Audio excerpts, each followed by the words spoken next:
लगभग 1.7 trillion dollar यही अमेरिकी छात्रों का छात्र आरण के लिए संयुक्त राज्य अमेरिका में कर्ज है। अमेरिका का छात्र आरण 880 अरब डॉलर के करीब पहुंच रहा इस है। देश में छात्र आरण का कर्ज 1 ट्रिलियन डॉलर तक पहुंच गया है और यह एक रिकॉर्ड है। 1.7 ट्रिलियन डॉलर का छात्र आरण, ये एक संख्या है जो केवल बढ़ती ही रहेगी। 5 में से 1 अमेरिकी के पास छात्र आरण का लगभग कर्ज है। 43 मिलियन अमेरिकियों पर 1.6 ट्रिलियन डॉलर से अधिक का संघीय आरण बकाया पिछले है। दशक में सार्वजनिक संस्थानों में ट्यूशन और शुल्क की औसत लागत में मुद्रास्फीति के अनुकूल 28% की वृद्धि हुई है। कॉलेज की लागत हाल के वर्षों में निस्संदेह बढ़ गई है। ये इतना महंगा क्यों है? पिछले दशक में प्रति छात्र ट्यूशन और शुल्क दोगुने अंकों में बढ़ गए। अब बाहरी राज्य के 1 साल की सार्वजनिक शिक्षा की औसत कीमत 27,000 हो गई छात्र है। कॉलेज आरण चुकाने पर ध्यान केंद्रित करते हैं। वे नए घर या कार खरीदने या व्यापार आरण लेने की संभावना कम रखते हैं।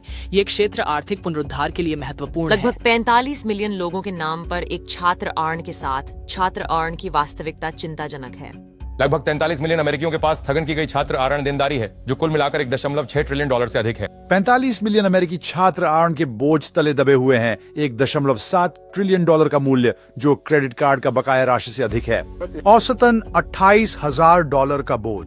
छात्र आरण एसेट बैक्ड सिक्योरिटीज या SLABS वे सिक्योरिटीज हैं जो छात्र आरणों द्वारा समर्थित होते हैं और जिन्हें निवेशकों को बेचा जाता है। यह उस उपभोक्ता आरणों की तरह है जिसने 2008 के वित्तीय संकट में योगदान दिया था। बीते कुछ वर्षों में छात्र आरण ABS क्षेत्र में काफी बदलाव आया है और इसका बहुत कुछ संबंध 2008 के वित्तीय संकट के बाद से सरकारी गारंटी प्राप्त छात्र ऋणों की फंडिंग से है। उपप्राइम बंधकों की तरह यह आशंका है कि उच्च स्तर का डिफॉल्ट SLABs निवेशकों को नकारात्मक रूप से प्रभावित कर सकता है, संभावित रूप से एक नई वित्तीय संकट को उत्पन्न कर सकता है। तो वॉल स्ट्रीट छात्र आरणों से SLABs के माध्यम से मुनाफा कैसे उत्पन्न करता है और कैसे ये 2008 की तरह एक संकट को उत्पन्न कर सकते हैं। संपोषण एक वित्तीय प्रक्रिया है जिसमें आरण जैसे संपत्तियों को परिवर्तित करके ऐसे प्रतिभूतियों में बदल दिया जाता है जिन्हें निवेशक खरीद और बेच सकते हैं। वॉल स्ट्रीट पर इस तंत्र का मूल्य अनुमानित 92 बिलियन डॉलर है और इसका व्यापक रूप से उपयोग विभिन्न प्रकार की संपत्तियों जैसे ऑटो आरण, वाणिज्यिकरण और छात्र आरण को बाजार में बेचने के लिए किया जाता है। छात्र आरणों का प्रतिभूतिकरण अधिक से अधिक जटिल हो गया है, जिससे इन संपत्तियों को संकुलित कर संस्थागत निवेशकों को बेचा जा सकता है। छात्र आरण संपत्ति समर्थित प्रतिभूतियों या SLABS उन प्रतिभूतियों को संदर्भित करती हैं जो विशेष रूप से छात्र आरणों के इर्द गिर्द बनाई गई हैं। पिछले 5 वर्षों में SLABS बाजार में 56% वृद्धि के साथ यह प्रथा तेजी से आम हो रही है।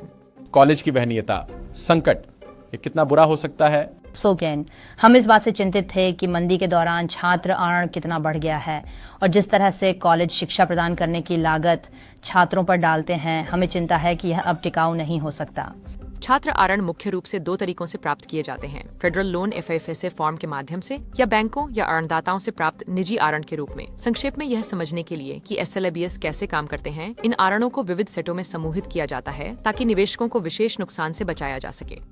फिर उन्हें एक विशेष प्रयोजन ट्रस्ट में स्थानांतरित किया जाता है और प्रतिभूतियां जारी की जाती हैं, जिन्हें क्रेडिट रेटिंग एजेंसियों द्वारा रेटेड किया जाता है और संस्थागत निवेशकों को बेचा जाता है। जब उधारकर्ता छात्र आरण का भुगतान करता है तो इन निवेशकों को भुगतान किया जाता है और यह चक्र फिर से चलता है। मान लीजिए आप एक कार खरीदना चाहते हैं और उसके लिए आपको आरण की आवश्यकता है, लेकिन वह आरण आपने कैसे प्राप्त किया? वह वित्त पोषण कंपनी जो आपको आरण देती है, उसे उस आरण को वित्त पोषित करने के लिए नकदी की आवश्यकता होती है। यहाँ बताया गया है कि वित्त पोषण कंपनी वह नकदी कैसे प्राप्त करती है। वित्त पोषण कंपनी या शायद कोई तीसरा पक्ष ग्राहकों के आरण को इकट्ठा करके एक बंडल बना लेता है और फिर उस बंडल को टुकड़ों में काट देता है, जिन्हें ABS या एसेट बैक्ड सिक्योरिटीज कहते हैं।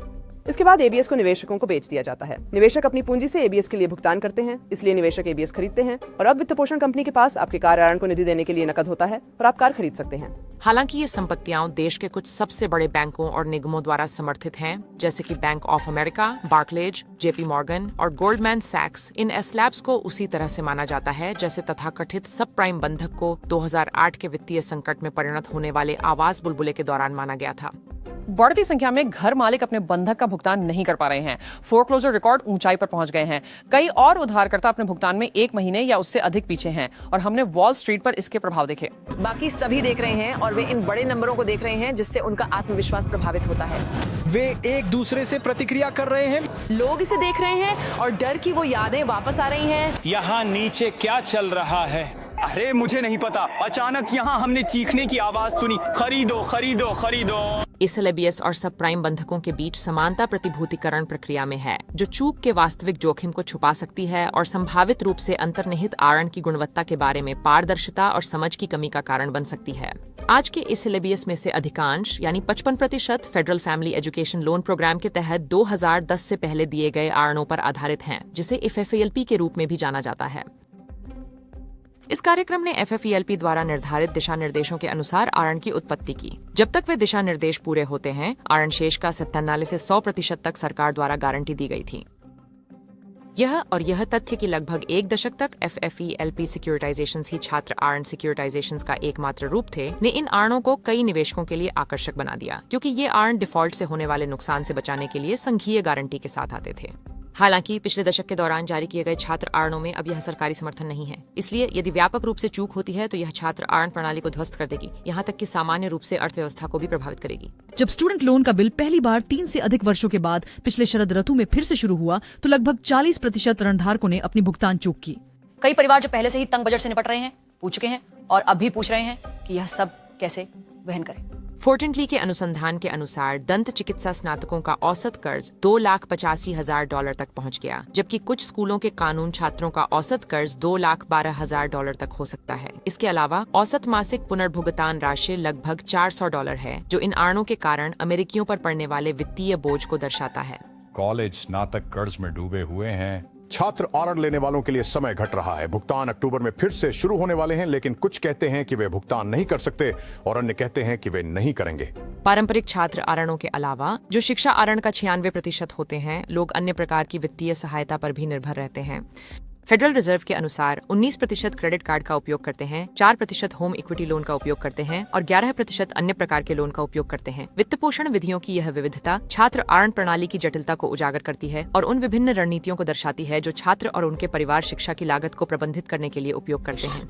एक मुख्य कारण जिससे मिलेनियल्स घर खरीदने से बच रहे हैं, वो है छात्र आरण। वेरोना, न्यू जर्सी में अपने माता पिता के साथ रहना 23 वर्षीय एंथनी डिकैंडिया की कल्पना नहीं थी जब उन्होंने पिछले साल कॉलेज से स्नातक किया था, लेकिन फिर भी उन्होंने छात्र आरण में $80,000 का कर्ज भी नहीं सोचा था। उन लोगों का जनसांख्यिकी विश्लेषण जिन्होंने यह कर्ज लिया है, यह प्रकट करता है कि 40% लोग जिन्होंने कॉलेज में पढ़ाई की कहा कि उन्होंने अपनी शिक्षा की वित्त पोषण के लिए कुछ कर्ज लिया था। इस प्रतिशत में वे लोग शामिल हैं जिन्होंने पहले से ही अपना कर्ज चुका दिया है, और वे लोग भी शामिल हैं जिनके पास अभी भी बकाया राशि है। मैं सेवानिवृत्त हो गया हूँ और मेरे पास छात्र ऋण में $1,00,000 से अधिक का कर्ज। यह समझना महत्वपूर्ण है कि एसएलबीएस स्वाभाविक रूप से अच्छे या बुरे नहीं होते हैं। ये सुरक्षा उच्च शिक्षा के वित्त पोषण में महत्वपूर्ण भूमिका निभाते हैं और ऋणदाताओं को छात्र आरण से जुड़े जोखिम को प्रबंधित करने का एक तरीका प्रदान करते हैं। हालांकि एसएलबीएस बाजार में पारदर्शिता की कमी और इन सुरक्षा की जटिलता निवेशकों और उपभोक्ताओं दोनों के लिए महत्वपूर्ण चुनौतियां प्रस्तुत करती हैं।